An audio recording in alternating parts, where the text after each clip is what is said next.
Alors que la paix soit avec vous, que le Seigneur vous bénisse richement. Alors aujourd'hui, j'aimerais prendre un sujet très important que j'ai beaucoup remarqué chez les jeunes serviteurs et surtout chez les jeunes prophètes.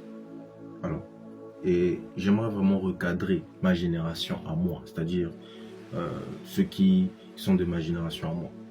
Vous savez, aujourd'hui, la plupart des personnes, lorsqu'ils vont faire des services prophétiques, ils demandent aux gens parfois de faire des sémences, de bâtir des hôtels. Bon, en fait, ce n'est pas que c'est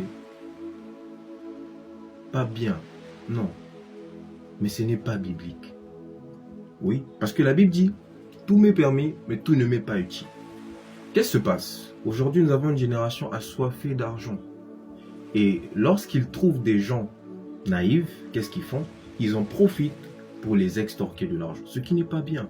Vous savez, lorsque ces personnes-là font ça, ils salissent l'image des prophètes. Ils salissent l'image des serviteurs de Dieu. Et j'aimerais vraiment interpeller ma génération par rapport à ça. S'il y a des choses qu'on doit vraiment éviter, afin de garder proprement le nom de Jésus, afin que le nom de Jésus ne soit pas blasphémé, évitez de faire des choses aux gens qui ne sont pas normales. Des choses comme bâtir l'autel. Ce n'est pas biblique. Dans le Nouveau Testament, il n'y a pas ces bêtises. Et cette doctrine-là, elle vient de l'enfer. C'est une doctrine de Satan pour pousser les serviteurs de Dieu à aimer l'argent.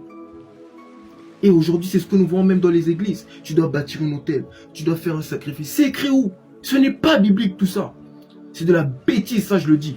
Pourquoi? Parce que je peux défier toute personne de me montrer dans dans le Nouveau Testament plutôt, où il est écrit qu'il faut bâtir un autel.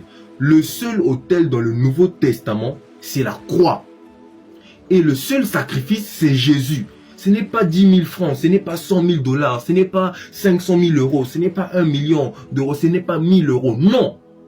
Tout ça, c'est une technique des faux hommes de Dieu et des faux prophètes pour vous extorquer de l'argent. Mais moi, j'aimerais parler à une génération qui ne fléchira pas ses genoux devant Baal. Qui dira, nous ne servirons pas Dieu pour de l'argent. Nous ne servirons pas Dieu pour quoi que ce soit. Mais nous le servirons pour que les âmes soient gagnées. Et que le nom de Jésus soit glorifié dans la vie des gens. Oui, c'est ça le but. Le but, ce n'est pas prendre l'argent des gens. Le but, c'est que les âmes soient sauvées. Ne vous détournez pas, non. Ne regardez pas à la vitesse dans laquelle va notre génération, non.